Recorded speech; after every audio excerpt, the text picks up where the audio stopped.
Good morning students. Now in today's lecture we will discuss some numericals and MCQs related to cyclotron. Okay. तो देखिए पहला numerical यहाँ पर क्या है. An alpha particle travels in circular path of radius 0.45 meter in magnetic field. B की value यहाँ पर दी 1.2 weber per metre square with a speed of 2.6 into 10⁷ meter per second. What is the frequency of revolution of the alpha particle? तो यहाँ पर alpha particle दिया है. अब अल्फा पार्टिकल मतलब nucleus of helium, right, nucleus of helium. तो यहाँ पर मास कितना होगा? मास होगा 4 AMU, एटॉमिक मास यूनिट. तो 4 इंटू, अब 1 एटॉमिक मास यूनिट कितना होता है? 1.67 10⁻⁻27 किलोग्राम, राइट. और इसके ऊपर चार्ज कितना होगा? Q is equal to 2 electron, इतना 2 इलेक्ट्रॉन, ठीक है. तो 2 इंटू 1 इलेक्ट्रॉन पर चार्ज होता है 1.6 इंटू 10⁻⁻19 कूलम. तो अल्फा पार्टिकल है, इसका मतलब m और q की वैल्यू ये लेनी है हमें. What is the question? Frequency of revolution निकालना है. ओके. अब पीरियोडिक, देखिए पीरियोडिक टाइम है ना, alpha particle if it complete 1 circular path, तो पीरियोडिक टाइम उसके लिए कितना होता है? t is equal to 2πm divided by QB. ये फॉर्मूला नहीं यहाँ पर 2πm अपॉन QB. यस. तो फिर फ्रीक्वेंसी के लिए फार्मूला क्या होता है? फ्रीक्वेंसी सपोज ये आपसे डिनोट करेंगे हम, it is reciprocal of periodic time. तो इसका रेसिप्रोकल होगा, मतलब QB divided by 2πm. Okay. तो मैग्नेटिक फील्ड यहाँ पर कितने दिए?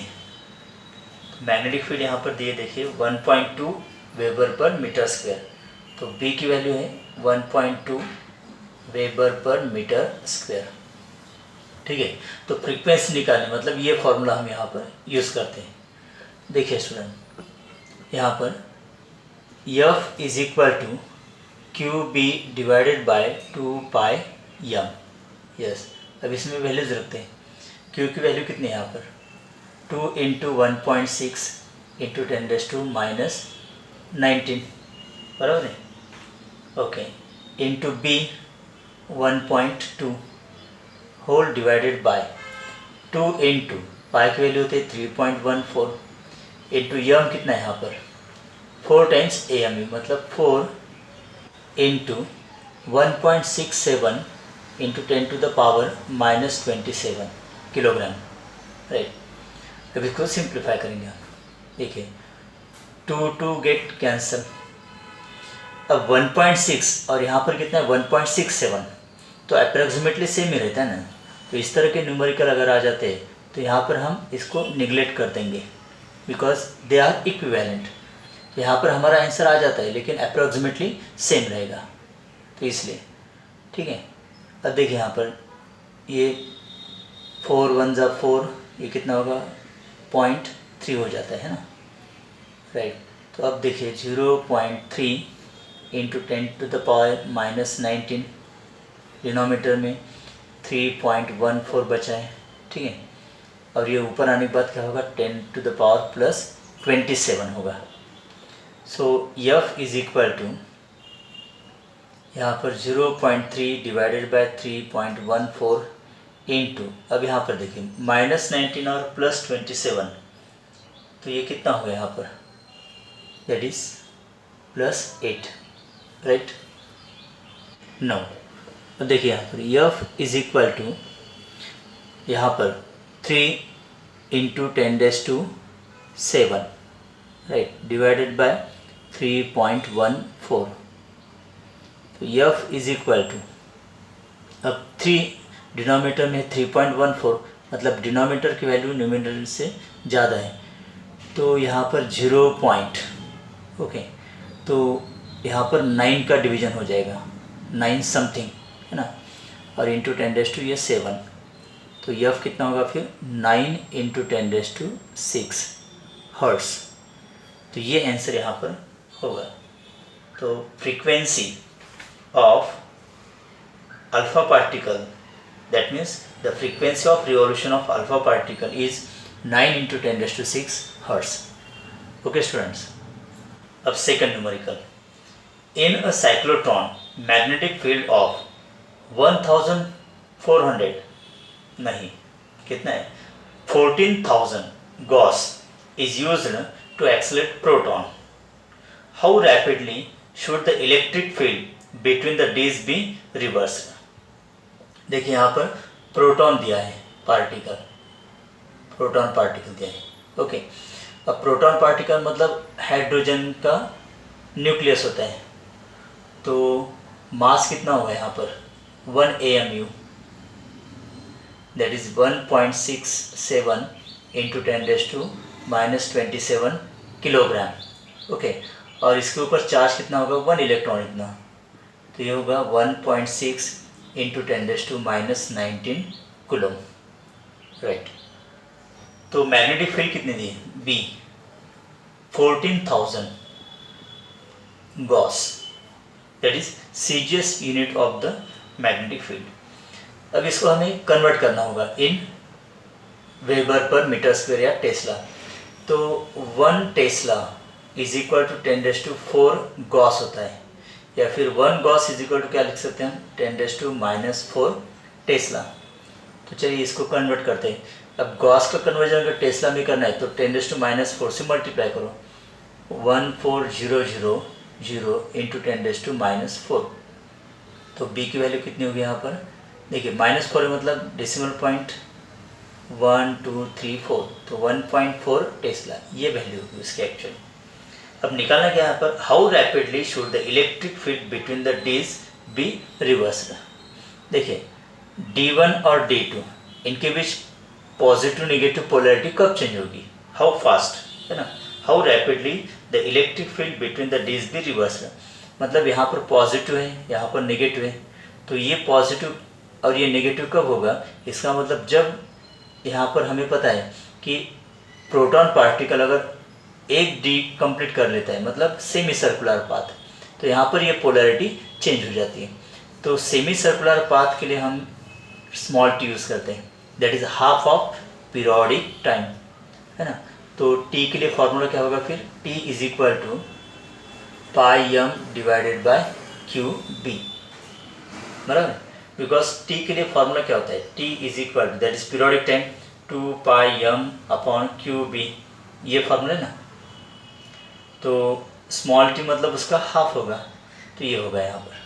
No, T is equal to pi की value 3.14 into m mass of proton कितना है 1.67 into 10⁻⁻27 divided by q charge 1.6 into 10⁻⁻19, okay, और बी 1.4, राइट।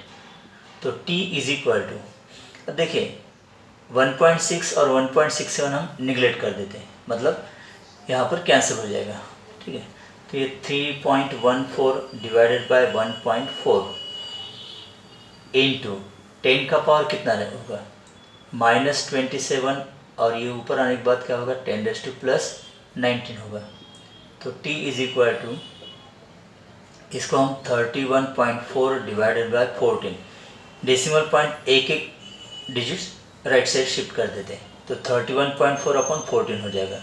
इंटू 10 का पावर कितना बचेगा यहाँ पर -27 और ये 19 है, तो इनका डिफरेंस कितना आएगा -8, राइट स्टूडेंट। तो t की वैल्यू कितनी आएगी, अब t इज इक्वल टू, अब इसको डिवाइड कीजिए, देखिए 14 2 = 28 होगा, ये 31 है ना, तो 2 पॉइंट समथिंग आता है यहाँ पर। अगर इसको हम कंप्लीट करते हैं तो ये 2.34 आएगा, और ऑर्डर ऑफ मैग्नीट्यूड 10⁻⁻8, तो ये इसका यूनिट क्या होगा फिर सेकंड, ये इसका आंसर है। मतलब पोलैरिटी पॉजिटिव टू नेगेटिव, डीज की पोलैरिटी कब चेंज होगी, आफ्टर 2.34 इंटू 10⁻⁸ सेकंड के बाद ये पोलैरिटी चेंज होगी। Right student. Now students next MCQ देखिए। इन a cyclotron a positron enters perpendicular to the magnetic field of induction 3.56 into 10⁻⁵ Tesla. What is time taken by the positron to complete circular orbit? ठीक है, अब यहाँ पर positron दिया है particle, देखिए positron. What is positron? Positron का मतलब यहाँ पर प्रोटॉन नहीं है, ये पहले क्लियर कीजिए आप। ओके, पॉजिट्रॉन मतलब प्रोटॉन नहीं है। अब पॉजिट्रॉन का मतलब क्या होता है? देखिए यहाँ पर एक इलेक्ट्रॉन है, यहाँ पर एक इलेक्ट्रॉन है, राइट। तो इलेक्ट्रॉन अगर यहाँ से शिफ्ट हो जाता है इस जगह पर, तो यहाँ पर क्या होगा? यहाँ पर पॉजिटिव चार्ज होल तैयार होगा, पॉजिटिव चार्ज होल। समझ में आया आपको? देखिए जब एक इलेक्ट्रॉन है तो इलेक्ट्रॉन के ऊपर चार्ज कितना होता है? 1.6 इंटू 10⁻⁻19 कूलम, बराबर है। और उसका मास कितना होता है? इलेक्ट्रॉन का mass it is 9.1 into 10⁻31 kilogram. ये इतना मास ऑफ इलेक्ट्रॉन होता है, करेक्ट है ना? Mass of electron that is 9.1 into 10⁻31 kg। Okay, अब देखिए सपोज यहाँ पर इलेक्ट्रॉन है, इस इलेक्ट्रॉन को अगर हम शिफ्ट कर देते हैं किसी कारण, यहाँ पर आ जाता है इलेक्ट्रॉन। ओके, तो यहाँ पर एक पॉजिटिव होल तैयार होगा, पॉजिटिव होल तैयार होगा। This positive hole is known as positron. तो ये पॉजिट्रॉन होता है। अब इसके बाद आप याद रखिए पॉजिटिव चार्ज होल, पॉजिट्रॉन का मतलब क्या होता है? पॉजिटिव चार्ज होल, ठीक है। तो इस पॉइंट से कितना मास कम हुआ है? 9.1 इंटू 10⁻31। तो इसका मतलब पॉजिट्रॉन का मास कितना होगा? 9.1 इंटू 10⁻31 kg। और इसके ऊपर चार्ज कितना होगा? जितना इलेक्ट्रॉन के ऊपर होता है ना। अगर हम इसको वापस यहाँ पर लाते हैं तो यहाँ पर negative charge positive charge neutralize हो जाएगा, राइट। तो जितना यहाँ पर इलेक्ट्रॉन पर नेगेटिव चार्ज होगा उतना ही पॉजिटिव चार्ज इसके ऊपर भी होता है। तो अब ध्यान दीजिए, इसको याद रखिए आप कि पॉजिट्रॉन मतलब पॉजिटिव चार्ज होल्ड्स। तो पॉजिट्रॉन का चार्ज और मास सेम होता है as that of electron. Okay, और यहाँ पर क्वेश्चन क्या दिया है? What is the time taken by positron to complete circular orbit. अब एक पूरा सर्कुलर ऑर्बिट उसको कंप्लीट करना है, मतलब पीरियोडिक टाइम निकालना है हमें, पीरियोडिक टाइम। ओके, तो कैपिटल टी की वैल्यू यहाँ पर निकालनी है हमें। बहुत ही इजी न्यूमेरिकल है। देखिए T is equal to 2πm divided by Q B, right. T is equal to 2 into, अब पाई की वैल्यू कितनी होती है? 3.14 इंटू मास कितना है? 9.1 into 10⁻31 kilogram divided by Q का मतलब चार्ज, तो ये वैल्यू यहाँ पर 1.6 इंटू 10⁻19 इंटू बी। अब बी की वैल्यू यहाँ पर कितने दिए? देखिए कितनी वैल्यू दी है यहाँ पर? B is equal to 3.57 into 10⁻5 tesla, यही वैल्यू ना? यस। तो इसको अगर हम यहाँ पर लिखते हैं 3.57 इंटू 10⁻5, अब इसको कंप्लीट करते हैं, ठीक है, राइट।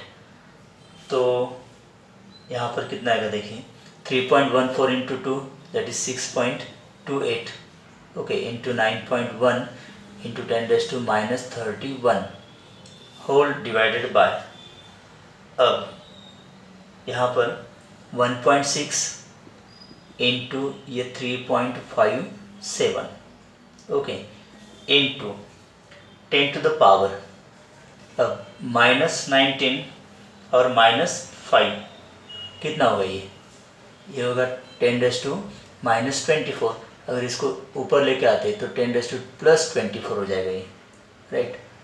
तो t इज इक्वल टू, देखिए स्टूडेंट, 6.28 इंटू 9.1 अगर करते हैं हम, तो इसका प्रोडक्ट आता है 57.148 डिवाइडेड बाय 1.6 इंटू 3.57 अगर इसका प्रोडक्ट लेते हैं तो ये आएगा 5.712 ऐसा, इंटू 10 का पावर -31 और +24 मतलब -7 बचेगा यहाँ पर।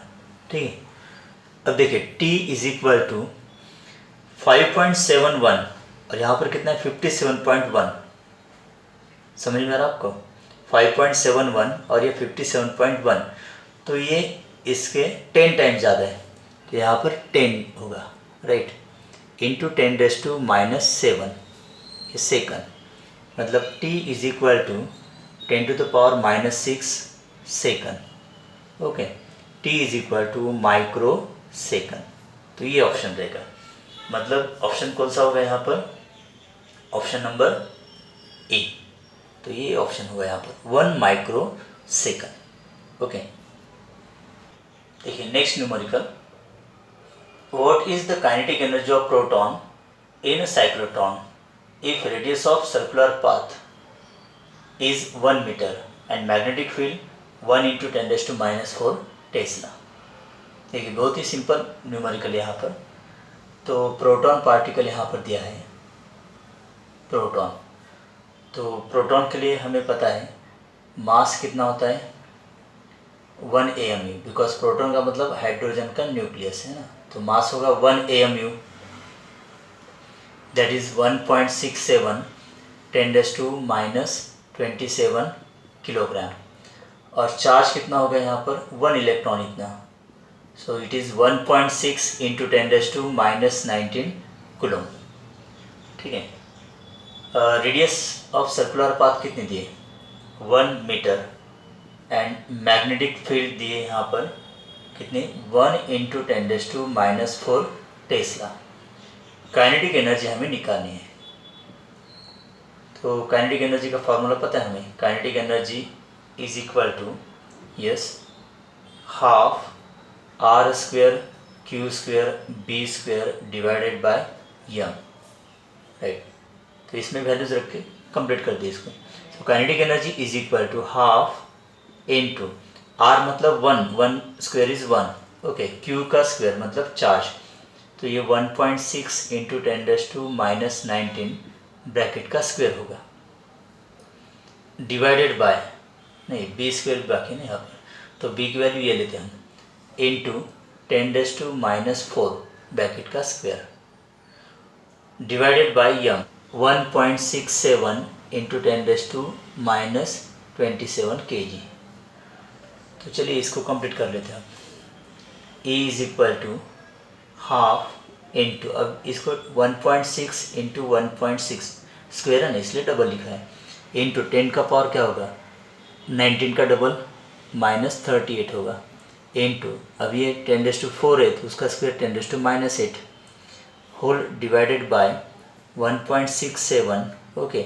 अब 10⁻⁻27 है तो इसको ऊपर लेके आइए, 10⁻+27 होगा, तो E इज इक्वल टू, अब देखिए 1.6 और ये 1.67 हम कैंसिल कर देंगे, ओके। तो 2 से अगर इसको डिवाइड करते हैं तो कितना आएगा 0.8 आएगा ना, यस, इंटू 10 का पावर, अब -38 -8 तो ये -46 हो जाएगा, इंटू 10⁻27, तो E is equal to 0.8 into -46 और +27, तो ये कितना होगा 10⁻⁻19, या फिर इसको ऐसे लिख सकते हैं हम, E इज इक्वल टू मतलब काइनेटिक एनर्जी 8 इंटू 10⁻20 और यूनिट होगा जूल। तो ये इसका आंसर रहेगा स्टूडेंट्स, काइनेटिक एनर्जी, ओके। तो kinetic energy of proton in cyclotron, तो कितना रहेगा ये 8 इंटू 10⁻20 जूल, राइट। चलिए स्टूडेंट और एक न्यूमेरिकल यहाँ पर डिस्कस करते हैं। A cyclotron is operating with flux density of 3 Weber per meter square. The ion which enters the field is a proton having mass 1.67 into 10 raised to minus 27 kg.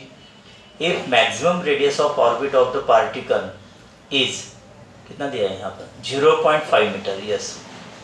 Find A the maximum velocity of proton, B the kinetic energy of the particle, okay, and C the period for half cycle. Okay मतलब यहाँ पर 3 values हमें निकालनी है. पहले maximum velocity of proton, second kinetic energy of particle, और उसके बाद फिर पीरियड फॉर हाफ साइकिल. ठीक है. तो यहाँ पर कौन सा पार्टिकल दिया है? प्रोटॉन. ओके. तो प्रोटॉन मतलब अब हमें क्लियर है ना, हाइड्रोजन का न्यूक्लियस. तो यहाँ पर मास होगा 1 AMU, that is 1.67 10 raised to minus 27 kg. ठीक है.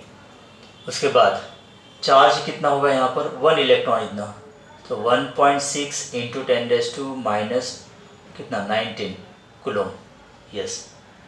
उसके बाद मैग्नेटिक फ्लक्स डेंसिटी मतलब B की वैल्यू, तो B की वैल्यू यहाँ पर दी है 3 weber per metre square, that is tesla, 3 Tesla.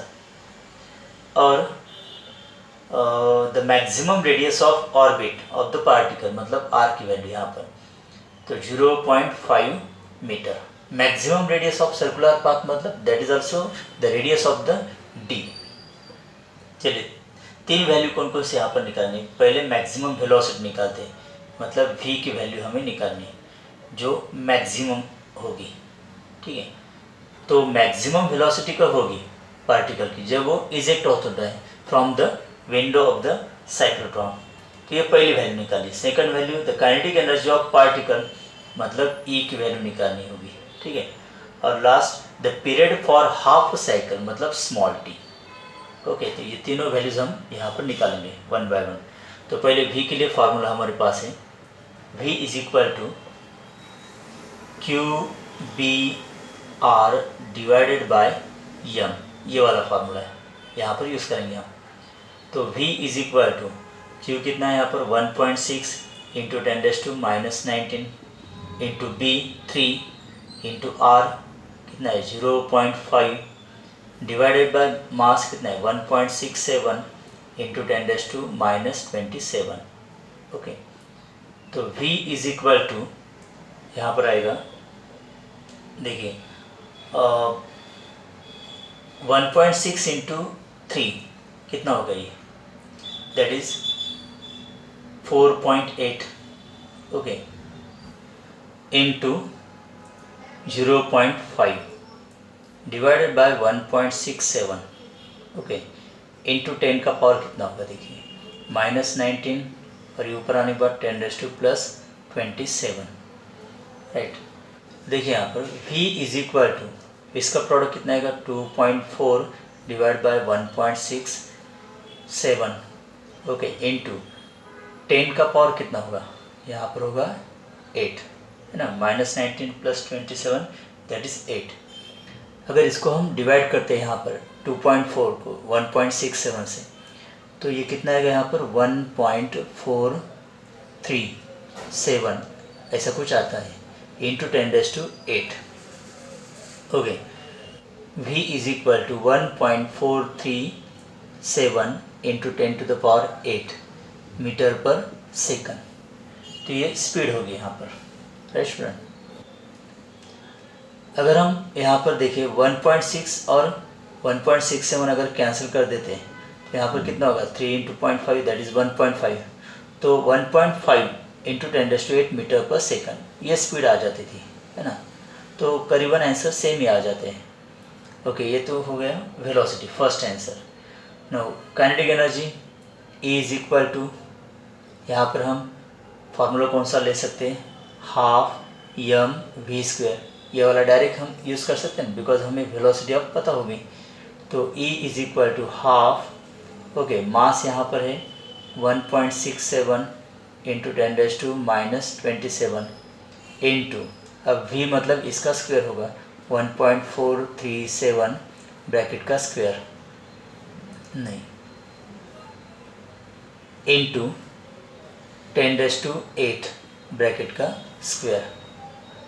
तो अगर इसको हम कंप्लीट कर देते हैं, देखिए, तो 1.67 okay into 1.437 into 1.437 divided by 2 और इंटू 10 का पावर कितना होगा, देखिए -27 और ये 16 हो जाएगा, तो कितना बचेगा यहाँ पर -11, राइट। ओके, अब इसको कंप्लीट करना है आपको। तो यहाँ पर इसकी वैल्यू आ जाती है, देखिए E इज इक्वल टू, अगर इसको कंप्लीट करते हैं हम मल्टीप्लिकेशन करके, उसको अगर डिवाइड करते हैं 2 से, तो ये आ जाता है यहाँ पर, देखिए 1.71 इंटू 10⁻11 ओके जूल। तो इतनी एनर्जी रहेगी, 1.71 इंटू 10⁻11 जूल। सपोज़ कभी कभी हमें यहाँ पर ये जो एनर्जी है, ओके, इलेक्ट्रॉन वोल्ट में निकालो, ऐसा भी पूछते हैं, to find the kinetic energy in terms of electron volt. तो इस तरह से अगर हम कैलकुलेट करते हैं तो हमें जूल में एनर्जी मिलती है। हमें पता है कि अगर जूल में कन्वर्ट करना है तो इसको यहाँ पर हमें 1.6 इंटू 10⁻19 से डिवाइड करना होगा, बराबर है। तो चलिए E is equal to 1.71 into 10⁻11 divided by 1.6 into 10⁻19, इसे अगर डिवाइड करते तो ये इलेक्ट्रॉन वोल्ट में हमें एनर्जी मिलती है। तो E इज इक्वल टू, अगर इसको डिवाइड करते हैं हम, तो यहाँ पर आएगा ये, देखिए 1.08 इंटू 10 का पावर, ओके, कितना आएगा ये -11 और ये +19 हो जाएगा, तो कितना होगा ये 8 इलेक्ट्रॉन वोल्ट, राइट, ये इतना आएगा। या फिर देखिए E इज इक्वल टू 108, मतलब 10⁻2 यहाँ पर यूटिलाइज किया हमने, तो बचेगा कितना 10⁻6 इलेक्ट्रॉन वोल्ट।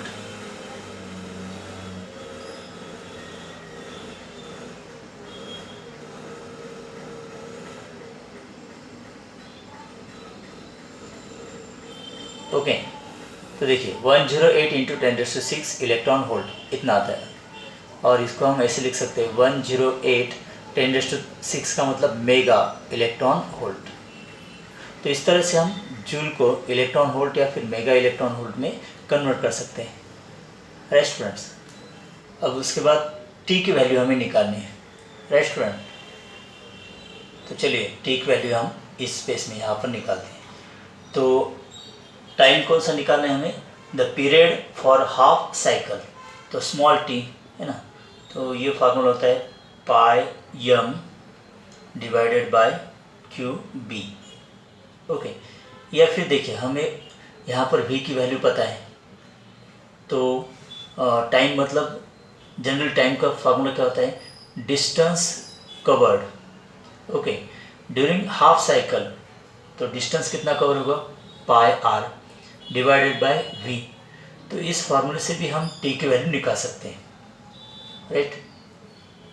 तो t is equal to pi की वैल्यू 3.14 इंटू r कितना यहाँ पर 0.5 डिवाइडेड बाय v 1.437 इंटू 10 का पावर +8, ओके। अगर इसको कंप्लीट करते हैं हम, तो ये वैल्यू आएगी यहाँ पर 1.09 इंटू, अभी ऊपर आने के बाद 10⁻8 होगा सेकंड, तो ये इतना टाइम बचेगा, मतलब 1.09 इंटू 10⁻8 सेकंड। ये थर्ड की वैल्यू यहाँ पर आ जाती है स्टूडेंट, राइट, ओके।